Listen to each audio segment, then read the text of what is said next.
Hello, my name is Daffy Mercedes, and today I want to get something off my chest.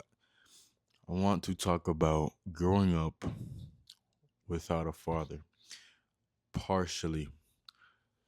So, a little bit of backstory before my father left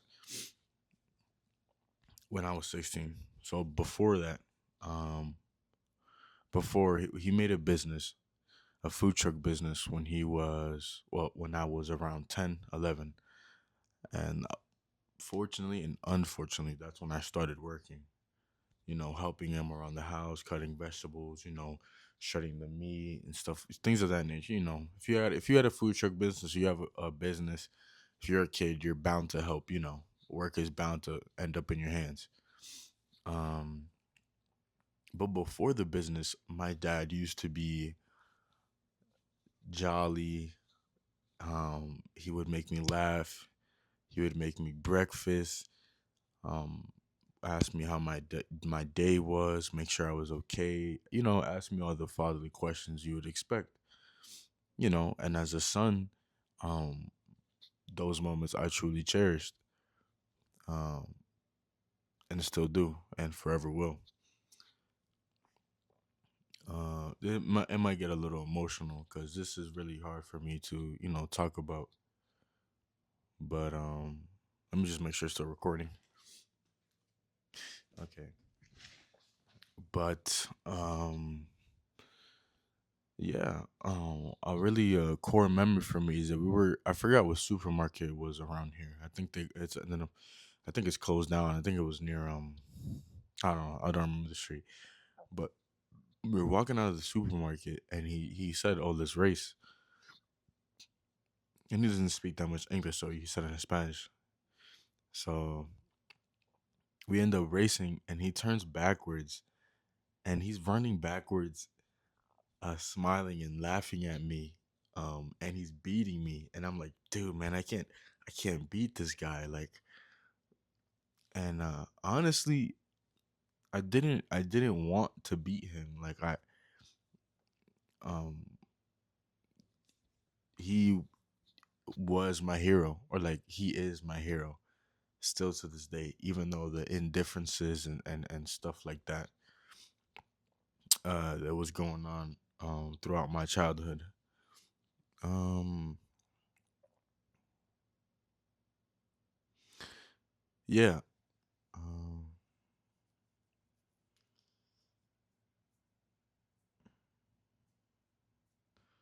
he's someone. I thought he was the strongest man in the world. I remember we were at the apartments and he lifted up a car, and I was like, "There's no way. There's no one else in this world that could do that. Obviously, it's gonna be my dad. My dad's the strongest." And I was so, as a kid, I was so proud to have someone like that in my corner. Like I knew, like, um, through thick and thin. Let me just check. Through thick and thin, that no matter what, um, I was gonna have, quote unquote, the strongest man by my side, and I didn't have to falter. That gave me a sense of confidence that a lot of sons want, or a lot of sons wish they had, and that eventually left. Well, I'll get leading up to that moment. But then the business started, and if you guys have owned a business or know family members who have a business, um, you know, 1000% money changes you. And unfortunately, that's exactly what happened to my dad. Um, he wasn't the same man I knew. Before I knew it, he was a completely different dude. I would try to sit at the table with him from time to time, and I eventually stopped because I started waking up. I started realizing like he was a bit disgusted to sit. Like I don't know, maybe he was um getting upset on the way I chewed, or didn't want to be around family. I I think the only thing on his mind was making money. And that's not to say that he didn't love me, because I know he did, but he really put me and my siblings and my mother on the back burner. Um, and I get it. You have to make certain sacrifices to, to allow your family to thrive. And to a certain extent, like some of the things he did, looking back, I get it. But I think just the way he went about it and let the money corrupt him eventually led to a spiral and a downfall within myself. Because me being the elder child, I bared a lot of the weight. Um, if my brother messed up, it was my fault. If my sister messed up, it would come back to me. Um, I was I was I was picked on like 90% of the time just because like you're the eldest, you're the older one. If they're doing something wrong, it's because of you. And I know a lot of you, the eldest children watching this, you probably feel the same way. Just make sure it's recording. And yeah.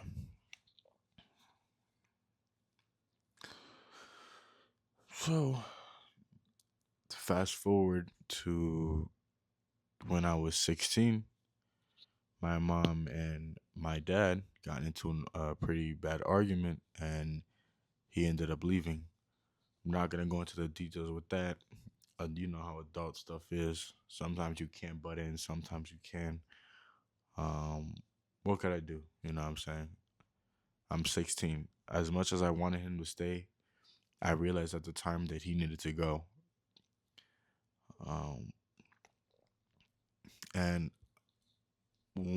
around 15, 16, um, obviously puberty hits, you know, around there, or you're going through puberty. And a lot of people in this town specifically know my dad, you know, like famous, whatever. Um, Around that age, I started getting compared to him. Like, oh, I would literally go places, and to this day, I will go places, and they'll be like, "Oh, tú eres el hijo del negrón," or like, "You're such and such a son," and I just be like, "Do I really look so much like him?" And I don't like to use the word hate, but I started to hate it. I didn't want to be associated with that name. I didn't want to be known as such and such a son. I wanted to be my own being, Dad for Mercedes. Um, it got to a point where my mom was saying it too, like, "Oh, you look so much like your father," um, and it was like it was wrecking me. I was like, "Bro, there's no way, because I can't do what my dad did to you. I can't do to someone else." And yeah, it really started to like alter the way I think, and I started to view the world a lot differently. I'm like, bro, there's no way we look alike. Like, uh, um, and it's a tough pill to swallow. But then I realized like I was doing a lot of the same mannerisms and and stuff that he did. Um, and then I sat with myself and I was like, is it really a bad thing to to be compared to him? And I'd say, and now looking back on it, no, it really isn't. It's not to, n- and then I start to realize I'm not really getting compared. Well, I hope not, but I'm not really getting compared to what he is now. I hope I'm getting compared to what he was. Um, strong, strong-willed person, mentally, physically, um, amazing human being, um, heart of gold, Um, I can't hurt a fly too. Like honestly, like um, I've been in physical altercations before, but like me personally, I would like to talk things out. I don't like hurting people. I don't. Um, and that's a thing he didn't like either. Um, he has, but I know he doesn't. Um,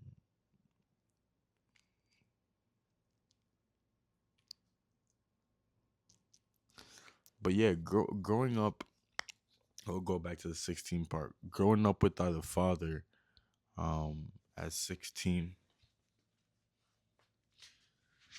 I I personally feel that having a father throughout your whole life is important. But me personally, I feel from the ages from 16 to 18 are the most crucial times to have a father as a son. Um, he was supposed to be my role model. He was supposed to teach me how to shave, use a screw, use a drill. He was supposed to teach me how to cook. He was supposed to he was supposed to um teach me mechanic stuff, and et cetera, et cetera. A bunch of the things that you would expect a dad to teach his son, to pass down to him. Um, but when he left through that door, I realized like I'm not gonna have any of that. Like I'm going to have to teach myself everything, and it hurt. I'm like, bro, like why can't you just be here? Why can't you guys hash it out and you know just stay? Like I get it, adults, the whole adult versus adult thing, and you're a kid, you can't get into adult arguments. I completely understand. But bro, being 15, 16, like I needed I needed him. I can't stress that enough. That was some of the toughest times for me, and I'm sure it was for my brother. But I'll preface by saying this: having siblings in your household, they're not gonna grow up the same way you do. They're all gonna experience a different childhood. To each is their own. If you didn't know. So they might see my father in a different light than I do, and that's completely biased and fair to how they grew up and viewed him. I can't change how they view him. I can only take care of how I view him and things of that nature.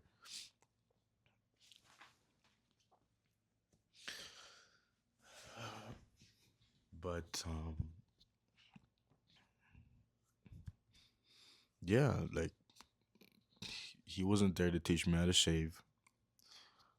He wasn't there to see me change my first tire. Um, he wasn't there when I got my first job, my first paycheck. Um, he wasn't there to see me uh, learn how to cook. Um, he wasn't there for a lot of things. Um, he wasn't there for any of my football games, so it's tough to talk about. Uh, and I know he wasn't gonna go to my graduation, even though I told him about it, and he said he was gonna be busy with work. And I'm not making this video to belittle him or say he's the worst human being ever. I'm just like, trying to get this off my chest because it's been built up for uh quite a while, and some things I'm just not gonna say. I'm just not ready for it. Maybe in due time, but for now, what I'm saying now is what I could give to the world, and I hope the world takes it, and I hope some people see this. Some people may not see it, but I hope some people see it and are inspired to, I don't know, talk about the childhood, I guess, because it's time I do. Um, yeah, growing up with no dad. from 16 to 18, I had no direction. I felt like I had no purpose. Let me check real quick. I felt like I had no purpose, and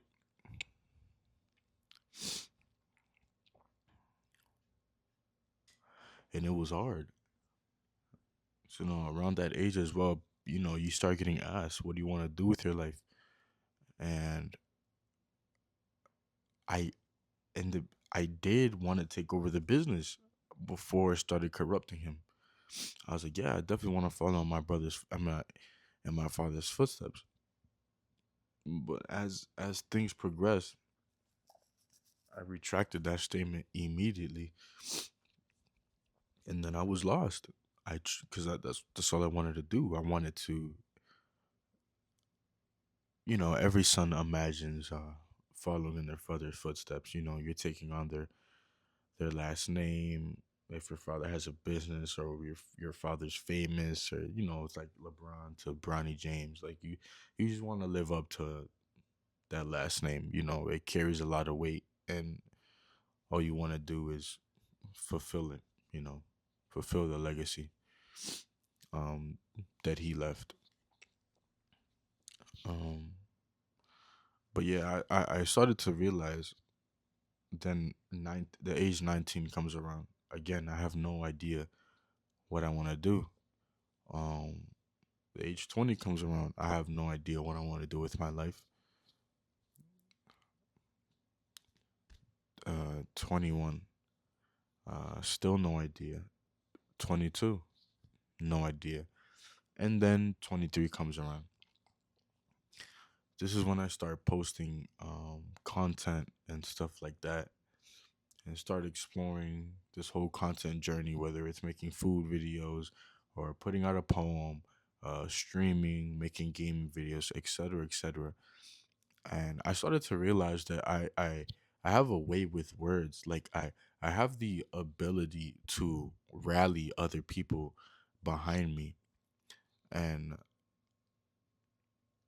I was like, and I also realized that I I inspire a lot of people, and that I could inspire a lot of people. Like, not a lot of people have that ability. And no, that's a really good quality of being a leader. The leader isn't always the strongest. It's the person you trust the most, and the person that you could rally behind, knowing that you're on a decline, having faith in your leader that he will get you out no matter what. And I started to realize, like, the more I spoke to the camera and spoke to people at work, that I feel, no, I know that my words can help people, because that's what I wanted at the time, as a 16 to 18. Um, so I'm here saying this now, that I didn't know what I wanted to do when I was younger. I didn't know at all, but I do now. I want to inspire people to go beyond, to reach their dreams, to do everything they're set out to do. Um, I want to say here first that I truly, truly believe in you. If you're watching this, it's going to be hard. It's going to be a treacherous journey. But as long as you give your all and put all your faith in the Lord, and really give it 100%, I know you can do it. Please, please don't give up. I'm right here with you every step of the way. Yes. Um but yeah, inspiring people is something I love doing. You could see their eyes light up. You could tell when someone is receiving the information, or retaining the information that you're throwing at them, and it feels good. It feels good to know that I can there's 8 billion people on this planet, and it feels good to know if I can help someone just once, just once, it means the world to me. because ultimately helping people and inspiring people is something I've always helping people is something I've always wanted to do. But then inspiring people is something I truly realized within this year that I truly, truly, from the bottom of my heart, I love doing, and I would never give it up for anything in this world. But yeah, that's my little rant of growing up without a father. If you guys like this video, um, I don't know, like, follow, and yeah, keep on going, keep on striving for your dreams. Keep on posting your videos, whether it gets one view, 10, 100, etc., etc. Don't be so focused on the number. Um, More so, be happy with what you're putting out into the world, because the internet in itself is a legacy. Once it's on the internet, that's it. Someone could record it and you could delete it. It'll be out there forever, like, no matter what. So I'm proud of myself for building up the courage to make a video like this, and I'm proud of you as well. So keep on going, keep on striving, keep on doing your thing, and goodbye.